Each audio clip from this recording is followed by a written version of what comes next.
এই মুহূর্তে সবথেকে গুরুত্বপূর্ণ খবর, ইরানের আক্রমণে লণ্ডভণ্ড তেল আবিব। আমরা যতটুকু শুনতে পাচ্ছি, মধ্যপ্রাচ্যের পরিস্থিতি ক্রমশই ভয়াবহ হয়ে উঠছে। ইরান এবং ইসরায়েলের মধ্যে যে যুদ্ধ, আর সেই যুদ্ধের সবথেকে বড় টার্গেট হলো ইসরায়েলের একেবারে তেল আবিব শহরকে। তাই সমস্ত ধাক্কাই কিন্তু সামলাতে হচ্ছে ইসরায়েলের সবথেকে গুরুত্বপূর্ণ শহর তেল আবিবকে। একসময় যে শহরে আলো আর ব্যস্ততায় ভরপুর থাকতো, এখন সেই শহর আতঙ্ক এবং বিস্ফোরণে কেঁপে উঠছে। মধ্যপ্রাচ্যে যখন যুদ্ধ শুরু হয়েছে, আপনারা দেখেছেন যে ইসরায়েল, ইরান এবং যুক্তরাষ্ট্রের মধ্যে এই তিন শক্তিধর যে রাষ্ট্র রয়েছে, তাদের সংঘর্ষে এই মুহূর্তে পরিস্থিতি ভয়াবহ হয়ে উঠছে মধ্যপ্রাচ্যের। এই সংঘর্ষ শুধু সামরিক শক্তির লড়াই নয়, বরং এটি ধীরে ধীরে একটি বৃহৎ ভূরাজনৈতিক সংকটে রূপ ধারণ করতে পারে। আর এই যুদ্ধের সবচেয়ে বড় আঘাতগুলোর একটি এসে পড়ছে তেল আবিব শহরের ওপর, যা আজ এক আতঙ্ক নগরীতে পরিণত হয়েছে। এই যুদ্ধের সূচনা ঘটে যখন দীর্ঘদিন উত্তেজনা চরমে পৌঁছায়।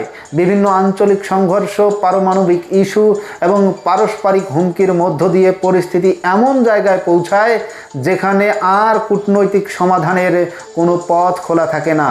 এক পর্যায়ে ইরানের বিরুদ্ধে সামরিক পদক্ষেপ শুরু করে এবং তার পাল্টা জবাব হিসাবে ইরান সরাসরি ক্ষেপণাস্ত্র, ড্রোন হামলা চালায়। সেই মুহূর্ত থেকেই মধ্যপ্রাচ্যে এক নতুন ধরনের যুদ্ধ শুরু হয়, যেখানে আকাশপথে একের পর এক হামলায় পুরো অঞ্চলটিকে ব্যস্ত করে তুলেছে ইরান। ইতিমধ্যে আপনারা জানেন যে ইসরায়েলের যে বিভিন্ন ধরনের বাংকার রয়েছে, সেই বাংকারগুলোতে সাধারণ মানুষ তারা কিন্তু আশ্রয় নিয়েছেন। যুদ্ধের একেবারেই শুরুতেই তেল আবিব বড় আঘাতের মুখে পড়েছিল এবং আবারও আমরা দেখছি যে আজকে প্রায় 30 দিন হলো যুদ্ধের, আবারও কিন্তু তেল আবিবকে লক্ষ্য করে ইরান মিসাইল ছুড়ছে এবং সেই মিসাইলের আঘাতে একেবারে তেল আবিব লণ্ডভণ্ড হয়ে যাচ্ছে। গভীর রাত্রে সাইরেন বেজে ওঠে, আর মুহূর্তের মধ্যেই সাধারণ মানুষ সেই পরিস্থিতি বুঝে উঠতে না পেরে সোজাসুজি তারা বাংকারের খোঁজে দৌড়ায় এবং তারা সেই বাংকারে আশ্রয় নেয়। পরিস্থিতি আর স্বাভাবিক নেই এই মুহূর্তে ইসরায়েলে। আকাশে ক্ষেপণাস্ত্রের শব্দ, দূরে বিস্ফোরণের আলো আর চারিদিকে আতঙ্ক, এই সব কিছু মিলিয়ে একেবারে ইসরায়েল যেন ভয়াবহ এক বাস্তবতার মধ্য দিয়ে চলছে। মানুষ দৌড়ে আশ্রয় কেন্দ্রে যেতে শুরু করছে, পরিবারগুলো নিজেদের নিরাপদ রাখতে মরিয়া হয়ে উঠছে। আর ইতিমধ্যে প্রতিরক্ষা মন্ত্রী তারাও কিন্তু বারংবার বলছে যাতে তারা, অর্থাৎ সাধারণ মানুষেরা নিরাপদ আশ্রয়ের খোঁজে বা নিরাপদ আশ্রয়ের পাশাপাশি অবস্থান করে। ইসরায়েলের শক্তিশালী প্রতিরক্ষা ব্যবস্থা আপনারা জানেন, আয়রন ডোম। এই আয়রন ডোম সমস্ত যে ক্ষেপণাস্ত্রগুলো তাকে ধ্বংস করতে সক্ষম হয় না। তাই বেশ কিছু কিন্তু মিসাইল এবং ক্ষেপণাস্ত্র সেগুলো সরাসরি ইসরায়েলের বুকে আঘাত হানতে শুরু করে এবং এই যে এত বড় আক্রমণের মুখে পড়তে হবে ইসরায়েলকে, ইসরায়েল কিন্তু সেই বিষয়টা ইতিমধ্যে বুঝে উঠতে পারেনি। ইতিমধ্যে অন্তর্মহলে, ইসরায়েলের অন্তর্মহলে এই বিষয় নিয়ে কিন্তু ভীষণভাবে আলোচনা সমালোচনা চলছে এবং অনেকেই কিন্তু এই যুদ্ধকে সমর্থন করছেন না। এই সব কিছু বিষয় মিলিয়ে এই মুহূর্তে কিন্তু ইরানকে থামানো সম্ভব হচ্ছে না এবং কিছু ক্ষেপণাস্ত্র ইতিমধ্যেই তেল আবিবের বিভিন্ন যে স্থাপনাগুলো রয়েছে সেই স্থাপনাগুলোতে আঘাত হানছে, যার ফলে ভবনগুলো ক্ষতিগ্রস্ত হচ্ছে, আগুন লেগে যাচ্ছে, বহু মানুষ আহত হচ্ছে। এই দৃশ্য দ্রুত সারা বিশ্বে ছড়িয়ে পড়ে এবং পরিস্থিতির ভয়াবহতা স্পষ্ট হয়ে উঠছে। দিন গড়ানোর সঙ্গে সঙ্গে হামলার মাত্রাও কিন্তু বাড়তে থাকে। শুধু একদিন বা এক রাত নয়, বরং টানা প্রায় 30 দিন ধরে এই আক্রমণ চলছে। প্রতিদিনই নতুন করে সাইরেন বেজে ওঠে, নতুন করে আতঙ্ক ছড়িয়ে পড়ে। তেল আবিবের মানুষ যেন এক অনিশ্চয়তার মধ্য দিয়ে জীবনযাপন শুরু করছেন, যেন তাদের মৃত্যুর সম্মুখে। এই ভয় কিন্তু কাজ করছে তেল আবিবের মানুষের কাছে এই পরিস্থিতিতে ইসরায়েলও কিন্তু চুপ থাকেনি, পাল্টা কিন্তু হামলা তারা কিন্তু শুরু করে দিয়েছে।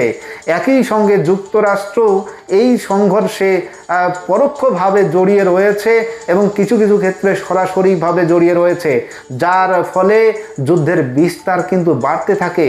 বিভিন্ন স্থানে হামলা, পাল্টা হামলা এবং সামরিক প্রস্তুতির খবর যখন সামনে আসতে থাকে, যা পুরো বিশ্বকে উদ্বিগ্ন করে তোলে। তো ইতিমধ্যে আপনারা জানেন যে 10,000 সৈন্যের কথা, 10,000 সৈন্য পাঠানোর কথা রয়েছে, কিন্তু এই মুহূর্তে ইরান যা ঘটনা ঘটালো, ইসরায়েলের বুকে তেল আবিবকে তছনছ করে দিল, তা গোটা বিশ্ব এই মুহূর্তে স্তম্ভিত এবং উদ্বিগ্ন। তেল আবিব শহর এই পুরো সংঘর্ষের মধ্যে এক প্রধান কেন্দ্র হয়ে ওঠে। শহরের স্বাভাবিক জীবনযাত্রা প্রায় ভেঙে পড়ে, স্কুল, অফিস, ব্যবসা সব কিছু বরাবর বন্ধ হয়ে যাচ্ছে এবং ইতিমধ্যে মানুষ দীর্ঘ সময় ধরে আশ্রয় কেন্দ্রে থাকতে বাধ্য হচ্ছে।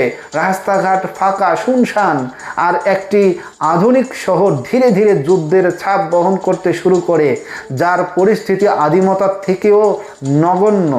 বর্তমান পরিস্থিতিতে শহরের বিভিন্ন জায়গায় হামলার চিহ্ন রয়েছে। স্পষ্টভাবে দেখা যাচ্ছে অনেক ভবন ক্ষতিগ্রস্ত, কোথাও আগুনের দাগ, কোথাও ভাঙা কাঁচ ধ্বংসস্তূপ হয়ে রয়েছে। যদিও প্রতিরক্ষা ব্যবস্থায় এখনও সক্রিয় রয়েছে, তবুও প্রতিটি নতুন হামলায় মানুষের মনে নতুন করে ভয় তৈরি করছে। এই যুদ্ধ এখন আর শুধু সীমান্তে সীমাবদ্ধ নেই, এটি মানুষের দৈনন্দিন জীবনের অংশ হয়ে উঠছে। সবশেষে বলা যায়, এই সংঘর্ষ শুধু 3টি দেশের মধ্যে সীমাবদ্ধ নয়, বরং এর প্রভাব গোটা বিশ্বই বহন করছে। আপনারা দেখেছেন হরমুজ প্রণালীকে আটকে রেখেছে ইরান, এবং এই হরমুজ প্রণালী আটকে রাখার পর পরবর্তীতে যে সিদ্ধান্ত নিয়েছে, যে সমস্ত দেশ আমেরিকা এবং ইসরায়েলের মিত্র দেশ, সেই সমস্ত দেশের জাহাজগুলোকে তারা যেতে দেবে না, এবং অন্যান্য যে দেশের জাহাজগুলো রয়েছে সেই দেশের জাহাজগুলোকে পার হতে দিচ্ছে। সুতরাং এই 3টি দেশের মধ্যেই কিন্তু যুদ্ধের প্রভাব সীমাবদ্ধ নেই, যা গোটা বিশ্বের উপর এই যুদ্ধের প্রভাব পড়ছে। সবচেয়ে বড় কথা, মূল্য দিতে হচ্ছে সাধারণ মানুষকে, যারা প্রতিদিন আতঙ্কের মধ্য দিয়ে জীবন কাটাতে বাধ্য হচ্ছেন। ভবিষ্যতে পরিস্থিতি কোন দিকে যাবে তা কিন্তু এখনও স্পষ্ট নয়, তবে সবার একটাই আশা, যেন এই সংঘর্ষ দ্রুত শেষ হয়, শান্তি ফিরে আসে, এটাই কামনা করে। তবে আমরা এই মুহূর্তে যতটুকু শুনতে পাচ্ছি যে যুদ্ধের পরিস্থিতিতে ইরান যেভাবে আক্রমণ করছে ইসরায়েলকে, এবং ইসরায়েলের পরিস্থিতি এই মুহূর্তে খুবই ভয়াবহ। ইসরায়েলের সবথেকে স্বনামধন্য এবং উৎকৃষ্ট বিশিষ্ট শহর তেল আবিবকে লণ্ডভণ্ড করে দিচ্ছে ইরানের মিসাইল।